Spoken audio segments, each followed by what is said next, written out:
Wijari Pak Anggara, asal saya dari Citor, Lebak, Banten, lulusan dari SMK Mekanik Cibinong dan sekarang melanjutkan pendidikan di Universitas Primagraha dengan mengambil prodi manajemen Fakultas Ekonomi dan Bisnis.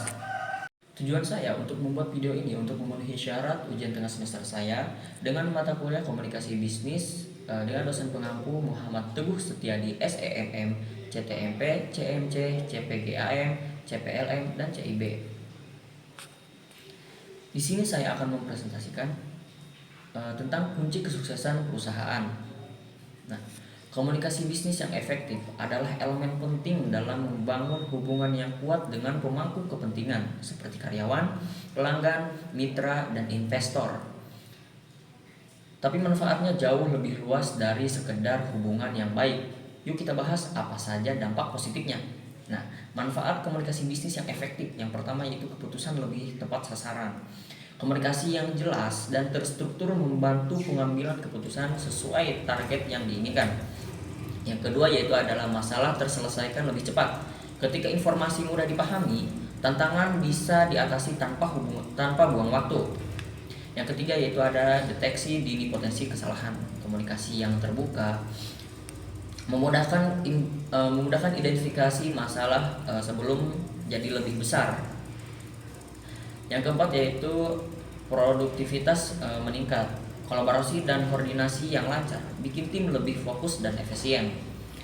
Dan yang kelima yaitu hubungan bisnis makin kuat. Komunikasi yang baik membangun kepercayaan antar perusahaan dan mitra bisnis. Dan yang keenam yaitu pesan pemasaran lebih efektif. Dengan komunikasi yang persuasif, promosi lebih mudah diterima oleh pelanggan. Nah, dan yang selanjutnya yaitu ada citra perusahaan makin positif. Komunikasi yang profesional meningkatkan reputasi perusahaan di mata publik. Yang selanjutnya yaitu ada karyawan jadi lebih loyal. Lingkungan kerja yang komunikatif bikin karyawan merasa dihargai dan lebih betah. Nah, terus investor makin percaya. Investor melihat komunikasi yang baik sebagai tanda profesionalisme dan transparansi. Nah, apa sih manfaat jangka panjangnya itu? Tidak hanya memberikan hasil instan, komunikasi bisnis yang efektif juga membawa manfaat jangka panjang. Mengurangi konflik internal, kesalahpahaman antar tim bisa diminimalkan, mendukung investasi, ide-ide baru muncul lebih cepat ketika komunikasi terbuka. Meningkatkan keputusan pelanggan merasa lebih didengar dan dipahami. Mempercepat pertumbuhan bisnis. Hubungan yang kuat dengan pemangku kepentingan mendorong perusahaan berkembang lebih cepat. Nah, langkah menerapkan komunikasi yang efektif itu, yang pertama yaitu ada gunakan bahasa yang sederhana. Hindari lisan yang sulit dipahami, terutama untuk audiens non teknis. Nah, yang kedua yaitu dengarkan dengan aktif. Komunikasi bukan hanya berbicara tapi juga mendengarkan dengan baik. Yang ketiga yaitu ada gunakan teknologi. Manfaatkan alat komunikasi digital untuk memudahkan koordinasi. Nah, yang keempat, berikan umpan balik. Jangan ragu memberi masukan untuk memperbaiki kualitas komunikasi. Komunikasi bisnis yang efektif adalah investasi untuk kesuksesan jangka panjang. Dengan komunikasi yang baik, perusahaan gak hanya membangun hubungan yang kuat, tapi juga meningkatkan produktivitas, kepercayaan, dan reputasi. Untuk pembahasan kali ini, kita bakal bahas pola komunikasi bisnis, cara mengelolanya, dan gimana mengatasi masalah komunikasi di dalam organisasi. Komunikasi dalam organisasi itu seperti aliran darah dalam tubuh manusia. Kalau lancar, organisasinya bisa berjalan mulus. Tapi kalau tersumbat, masalah besar bisa muncul. Pola komunikasi dalam bisnis biasanya terbagi jadi 3. Yang pertama yaitu ada vertikal, dari atasan ke bawahan atau sebaliknya. Contohnya instruksi kerja dari manajer ke tim. Yang kedua yaitu ada horizontal, antar rekan kerja di level yang sama, biasanya untuk koordinasi atau kolaborasi. Dan yang ketiga yaitu ada diagonal. Ini terjadi lintas di departemen, Misalnya, dari seorang manajer ke staf di divisi lain. Nah, tim kerja menggunakan teknologi komunikasi seperti email, chat, dan video conference. Mengelola komunikasi bisnis itu penting banget, apalagi di era digital. Beberapa cara mengelola komunikasi dengan baik ialah yaitu gunakan teknologi komunikasi yang sesuai seperti aplikasi chatting untuk tim internal atau platform meeting virtual. Tetapkan aturan komunikasi yang jelas, misalnya kapan harus pakai email, kapan cukup lewat chat. Dorong keterbukaan dan feedback dari semua anggota tim. Ilustrasi kesalahpahaman yang memicu konflik dalam tim. Tapi masalah komunikasi sering banget terjadi. Apa saja contohnya ini? Jadi, contoh yang pertama yaitu miskomunikasi. Pesan yang enggak jelas atau salah tangkap sering bikin pekerjaan berantakan. Yang kedua yaitu ada kurangnya umpan balik. Kalau nggak ada feedback, bisa-bisa tugas dikerjakan nggak sesuai ekspektasi gitu. Yang ketiga yaitu ada gangguan teknologi. Misalnya email penting yang nggak terkirim atau sinyal buruk saat meeting online. Nah, dan tim ini harus berdiskusi untuk menyelesaikan masalah. Jadi gimana cara mengatasinya? Pastikan pesan yang disampaikan singkat, jelas, dan langsung ke intinya.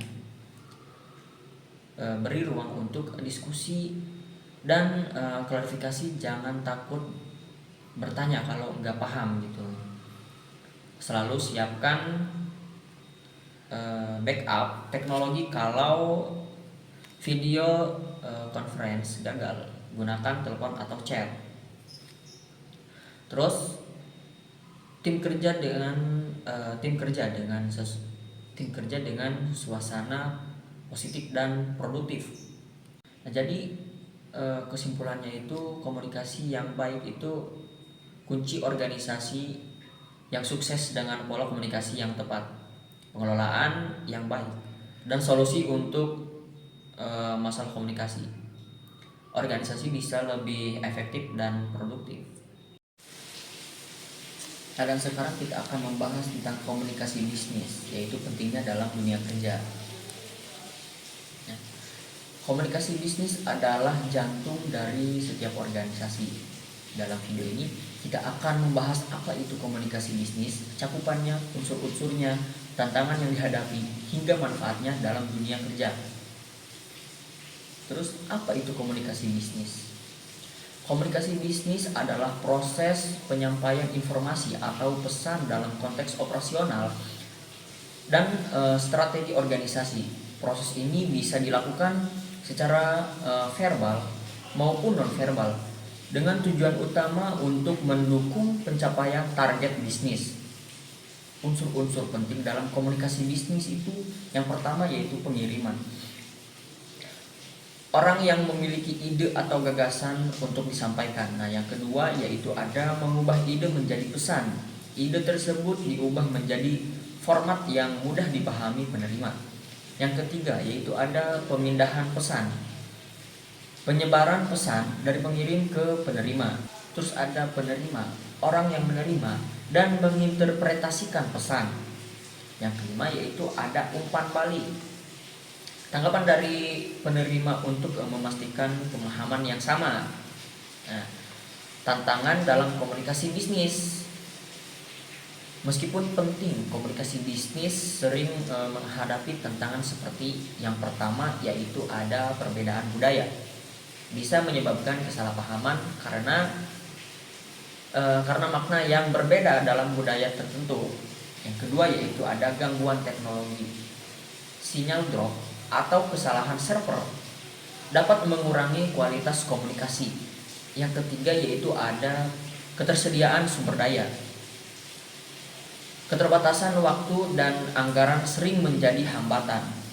Yang keempat yaitu ada integritas sistem yang tidak terhubung dengan baik dapat menyebabkan gangguan data. Bentuk dasar dalam komunikasi bisnis yaitu ada dua bentuk komunikasi utama yang sering digunakan. Yang pertama yaitu ada verbal. melibatkan kata-kata lisan atau tulisan seperti surat penawaran, wawancara kerja, atau rapat.